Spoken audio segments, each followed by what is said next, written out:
Hi, this is Randy Finney with Right Side of the Chart, and this is a morning market update for Wednesday, October 24th, 2018. We'll take a look at three, maybe four of the things, about four of the things I'm following real quickly. Won't go into depth, just touch on the broad markets via QQQ, SPY, anything else we need to see there. I want to touch on oil. Update on gold and GDX. Those are still active trades. And then TLT. I've been talking quite a bit about that lately, especially in the trading room. I actually put up some price targets and may pull the trigger on that one as far as an official trade goes. But again, official or unofficial, I like it here, and I think it makes sense as part of an overall balanced portfolio for your asset allocation. All right, so let's dive into the charts and start here with the 15-minute charts of SPY and QQQ. This is SPY, the S&P 500 tracking ETF. Here's that downtrend line. Those 15-minute charts, really the world I'm living in right now as far as active trading. Again, if you're a swing trader and you're positioned whether you're long or short, you don't want to maybe be overly concerned with these intraday charts, but it can help give a swing trader a clue as to where we might be heading. And of course, there's plenty of active trading ops in here because these levels, from my experience, and I'm seeing it very much this time around, from my experience, when volatility spikes, all of a sudden technical analysis shines. It really it does works very very well. And that is when there's tons of volatility in the market. At that point, fund managers, even individuals, fundamentals are kind of cast aside, and everybody wants to know, okay, where do I buy, where do I step in, what are the key levels? So for whatever reason, again, it's when volatility spikes, you'll often see technicals work very well. And I mean, here's an example. There's that downtrend line I focused on. We rallied up that sharp ramp yesterday. Um, Parked it right there, that 274.48-ish level I had, and the intersecting downtrend line, and so far a rejection there. So right now, it's as simple as this. That's a well-watched resistance level. The more reactions we have on those levels, 274.50-ish, we'll call it, and the downtrend line, the more valid it is. So there's another clear reaction. This is what I talk about. These are reactions when you hit a trend line and then reverse or come very close to it. So that's it. Bullish case, if that gets taken out, I mean, it would have to come up here now. We have to now take out the downtrend line, which comes in first, then the 274.50-ish level, which is, you can see going back here, it's acted as support for quite some time now, a lot of reactions on there. And then I have some other levels overhead, 277.15, but as of now, we're seeing a bearish PPO crossover, a rejection there. It's more of the same. I use that analogy. It's like two big heavyweights fighting, duking it out. Bears were ahead early yesterday in the day, had the markets down big. Bulls ramped it back up, and now we've returned back down at resistance. So again, levels to watch. And the takeaway from all this is we still have coming up now tonight and tomorrow night a slew of market leading stocks reporting earnings. So what about the only thing I can guarantee you or give you a probability of what I think will happen is expect choppiness. If we take out this level, in other words, what I mean by that is maybe we go up, turn around today, punch up through here, break out. When normally that might be a breakout, you go long because it's a pretty well-defined level. We had those recent 60-minute divergences, but those earnings reports, when they come out, after the bell today, that'll affect tomorrow's trading, and then we have another report Thursday, a couple of them. So just expect the unexpected, expect whipsaws, and if you're an active trader, especially if you're swing trading, going home overnight, remember that is these earnings reports and the aftermath that has the potential to cause some pretty big swings in the market, pretty big gaps at the opening. So day trading is one thing. You can watch these levels and then get out before the close. But if you're swing trading, you better hold on and expect some volatility. QQQ 15-minute chart, same thing. Downtrend line is very well defined. Yet another reaction on that downtrend line comes all the way down here. Lots of reactions on there, helps to validate it. And this morning we gave back again that 172.63 level, although not very impulsively. That's probably, we had a rejection there at the 174 level this morning, and the downtrend line came back down, popped below 172.65. My guess is that'll probably be a stop pop.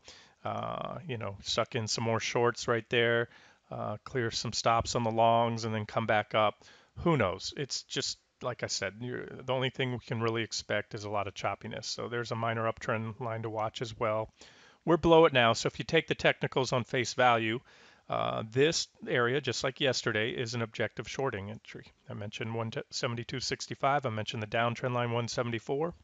That was so far an objective short entry, as is this. But again, volatility is going to, whip things around a bit. So you have to define your trading style, and most importantly, if you're a swing trader and you have a QQQ short, which is an official trade, we have quite a few short trades.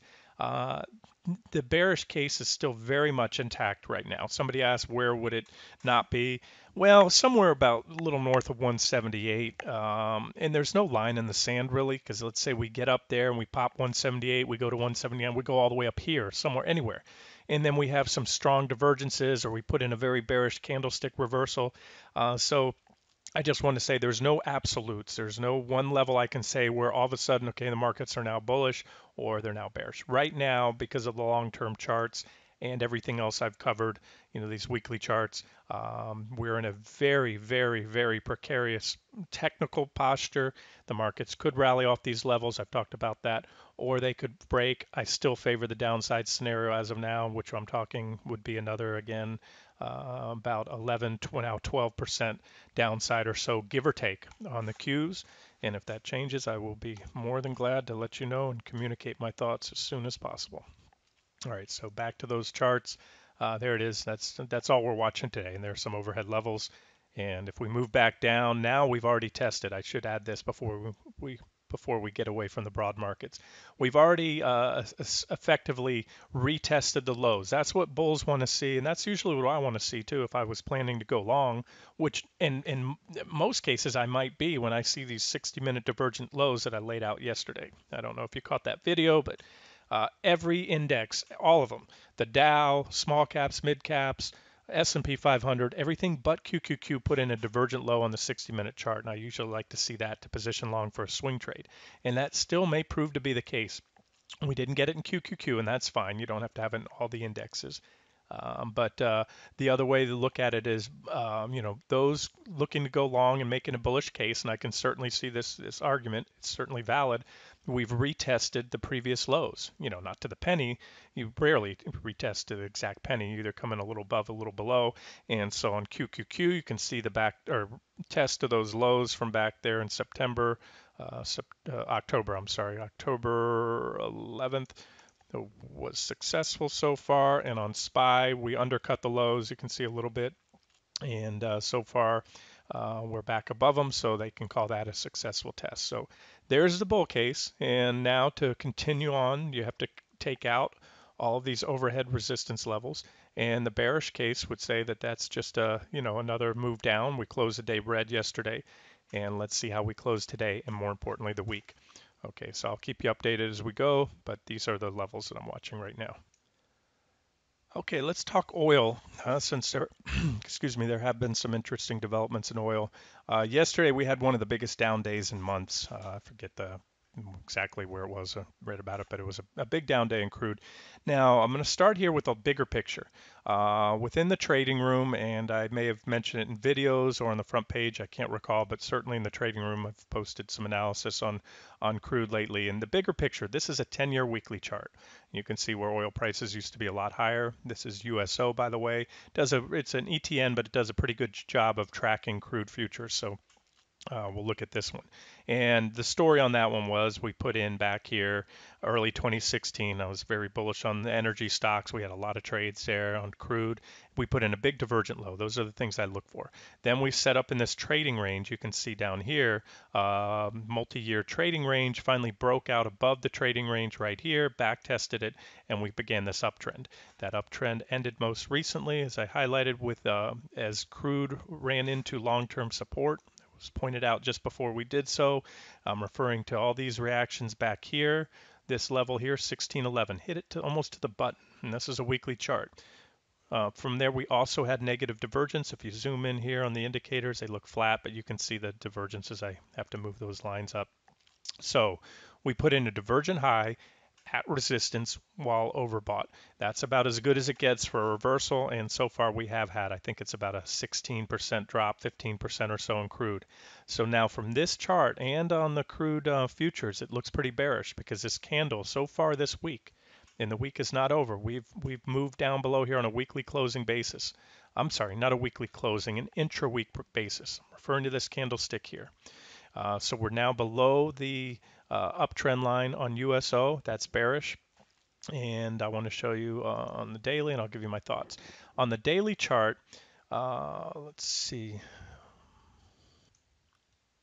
Yeah, on the daily chart, I'm sorry, I should have tuned down some of these levels. I know this takes away. I have so many lines. I'll just go over it. This is the one I'm focused on right now, this line here. And that's an uptrend line that comes off the November lows. You can see there's a lot of reactions.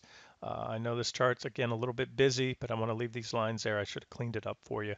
Let's just focus on this uptrend line. So what I'm noting is that we fell very sharply, and I made this reply in the trading room this morning, or this comment, um, very often, uh, much more often than not. When you have a sharp sell-off, down to support.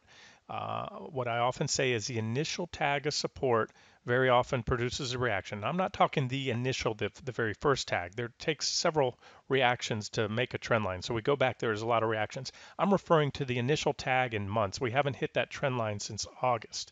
Right here. And this is a, what did I say, 14, 15% drop or so. And it was also one of the biggest down days in months yesterday. So that is, I believe, what I call a momentum fueled overshoot. We had a lot of velocity heading down to that trend line. And my expectation is at the very least, come back, test it, move back on that trend line, maybe close on there today, maybe get above it. So I think there's a little bounce trade to be made in crude. I think we overshot it. We'll probably regain it a little bit.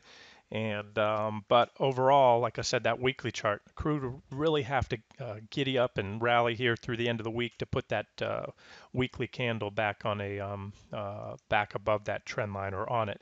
And then I mentioned yesterday, here's a 60-minute chart, also very busy, but I mentioned in the trading room yesterday that crude during that sharp sell-off had fallen to support. There's a gap there. There's, all this support line about 1395. And then let's just jump over to the futures real quick. I'll show you. This is a weekly chart of crude futures. Let's see if I can zoom that in. So if we zoom in on that trend line, oh, and the same story, by the way. I just want to show you the long-term support. So the case for reversal for crude was made based on that USO chart and this chart as well that shows a lot of reactions on this level. It's a resistance zone. That's where crude futures hit recently before this big drop. And you can see, just like USO, tighten this up just a hair, but either way, we're trading below that key trend line right now. So crude may try to rally up by the end of the week, park back on that trend line. That would be a stick save. Otherwise, if it can't do so, and based on the divergences, everything else, I do favor more downside. I think it's just a matter of, do we hold up here for a week or so, maybe in a couple weeks, then break down, or do we just continue on down through there now? Anything is possible. But I wanted to show you those levels, and that paints the longer term picture. I guess what I want to show you here on the 60-minute chart, here's actually I posted it on a 15-minute today in the trading room. No, looks like on the hourly. There it is. We have this level here, which is yesterday's consolidation. So again, I'm talking for just a short-term trade. We had a little area of consolidation. We broke out today and we back tested. So that breakout's either going to fail or will reverse here and maybe come on up possibly to that 68.46 level. That would probably get us back up on that trend line. So that's a potential swing trade on crude for this week, with a stop somewhat below there, or maybe below the bottom of the spacing pattern right there around 66. And you can replicate this on USO. This is a 1 hour, 60-minute chart. USO will look similar, but not exactly the same, because USO will show you trades only between 9:30 a.m. Eastern time and 4 p.m., whereas these are futures. They trade around the clock, and that's why I'm using this chart. It gives you a little bit better idea where all the reactions are, because you have the round the clock trading. Next up, gold. Gold still looks good from a charting perspective. It's stalling out recently. Now, the story is, if you're new to the site or new to my analysis, for quite some time I was watching two levels, which to me were very, very important levels. I harped on them on a near daily basis for a long time. It's this downtrend line right here. I should back up. I'm on gold futures, 60-minute chart, by the way. The 1213 resistance level capped a lot of advances, a few spikes above it, but you can see tons of reactions both from above and from below. So 1213 was my magic number, as well as this downtrend line that came in as well, right around the 1213 level. So recently, the other day, a couple weeks ago, we finally got that breakout I was looking for. It was impulsive, meaning high up, high volume, everything you want to see. And so far, gold has been going higher. It's somewhat consolidated. It's been moving sideways to slightly up, and that's a good thing, especially because I have my concerns about the U.S. dollar. A big part of my bullish outlook for gold was predicated on a major top in the dollar and a correction in the dollar. That hasn't panned out yet. That scenario hasn't been foiled, but it's not playing out. And that speaks to the strength right now in gold, that it's still moving up despite the dollar falling. And the relationship there, if you're not familiar, there's an inverse relationship. When the US dollar goes down, gold tends to go up. And it's very simple. We're trading gold here priced in US dollars.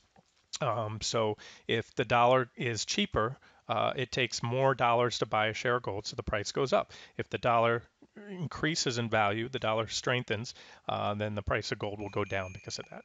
So far, so good, but at this point, somebody asked about GDX adding to those on some of the components as they report earnings. I'm tempering my outlook right now. I'm still long, still bullish, but I want to see some strength in the U.S. In the euro against the dollar. I'd like to see the dollar weaken, and so my go-to chart, although you can look at the dollar index directly, is this one, the euro U.S. dollar pair, and so there it is. This was a key support level and I wanted to see, and we had successfully defended it. We had this false breakdown, aka bull trap or bear trap in the euro, which is a bull trap in the dollar. We got back above there, and we tested again, but look, we're back down below it now. This is not what I wanted to see for the gold trade. So right now, easiest way to say it, I wouldn't be adding to gold here. There, at least the charts of gold and the miners are holding up for now. But if this trend continues, if we've already lost this level here, we may get that scenario I talked about in gold, which is GLD, another flush out move down that puts in divergence on positive divergence on the daily time frame. And that would look something like this. Let me give you a clean board here real quick, or cleaner board, we'll say. That would look something like this. If the dollar happens to spike up soon, it has a substantial rally. If we don't reverse soon in the dollar, we could get this scenario. And it would be a bullish scenario. And so the easiest way for me to say this is my most bearish scenario for gold, but it's still bullish longer term. It's near term bearish, and that would have, again, if the dollar continues to rise, especially if it starts to rally, pretty sharp rally here soon, we could take another leg down, undercut the recent lows in gold. That would put in bullish divergence on the daily time frame, which to me is, excellent opportunity to set up for a long-term swing trade in gold. I made the case already on the weekly chart and everything else. It looks constructive. But I cannot rule out this possibility right now. That would cause some pain in the near term, but I think it would set us up for a longer term swing trade in gold.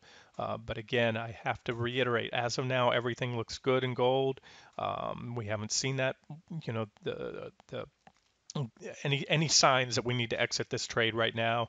In fact, I pointed out recently, even before it happened, and then when it did happen, that we have this bullish crossover on the weekly time frame right after an oversold reading. The last time that gold was oversold on the weekly time frame, followed by a bullish crossover, was right here, and that led to the best buying opportunity in years right there. So again, I like what I'm seeing longer term. I like the fact that gold is holding up. It shows there's a demand. People are buying gold. And the rise in the dollar is actually being offset by additional demand for gold. So if that makes any sense, and that's the only reason that gold is rising yet while the dollar is falling. So if that trend continues, and all the better if the dollar starts to reverse and fall sharply, or start a consistent downtrend, that will only add fuel to the long trade in gold and the mining stocks. So there it is. Have some crosswinds again right now, so I'll continue to monitor that. And then as far as GDX goes, this is also reflective of what I'm seeing here. We've already hit the second target. We hit it a while ago. This is the official trade on GDX, our long trade. We hit the first target here, hit the second target here, and we've been consolidating. And that's why I have these target levels. They're areas where I expect reactions. And so far, we've had a heck of a reaction right here, trading sideways. And this, sooner or later, this thing will break one way or another, just like we traded sideways here and we broke to the upside. So that's been the nature of GDX lately. And until we see gold continue up, this recent consolidation also reflects that consolidation I just showed you on the gold futures chart. So that's what we're looking at. If gold can break out of that recent consolidation range to the upside, GDX should follow, and then we go on and hit this third target up here. And like I said, if I start to see the dollar cooperate, move to the downside, and I'm convinced that will continue, then I very well may likely add additional price targets, get away from the 60-minute chart, and then really turn my focus to the daily chart and maybe or even weekly chart and look for some longer term targets on that GDX trade. Likewise, if I don't like what I'm seeing, I may raise the stops and pull the plug on GDX as well, and close the trade out before the official stops are hit or the suggested stops on that trade. That was the inverse head and shoulders pattern right there on GDX. So far, it's playing out okay. We have this little area of consolidation, so hopefully we see that break to the upside and rally up here at about the $21 level, and that's where I would certainly expect a reaction. That's very significant resistance if and when we get there. And last but not least, TLT. I mentioned again in the trading room yesterday. In fact, I posted a chart. I've marked up some targets. I'm ready to pull the plug on this as an official trade here, maybe even today. Let me show you the targets on this one. Let's see what board. There they are. So I took the time to put some targets. These are adjusted, meaning I've set each price target below the actual resistance line that they're set on to help assure fill in case we reverse just shy of those resistance levels. These are the three targets I'll be looking at for a TLT long trade. I know some of you are already in it. I've been saying that I like it for a while. I was just waiting to see a little technical evidence and watch what the market was going to do, because this trade is largely but not exclusively predicated on a correction, another leg down in the stock market. So I think if we get another leg down, we haven't seen much of a flight to safety in TLT, and that's very unusual. Normally, when you see market volatility, prices going down, the institutions flock to treasuries. But with that being said, I think the technicals alone warrant a long position. We have a divergent low here, right there on the daily chart. On the weekly chart, we have a big falling wedge. This line here, let's color that yellow so it stands out with the line. This is our divergence line. So there's a big bullish falling wedge pattern. Positive divergence, just like we had at the recent high. We had negative divergence, divergent high here and here. Those two were followed by sharp corrections all the way down here. And there's some cross currents. We had this trend line you can see on this chart right here. There was an uptrend line on TLT. It was broken recently.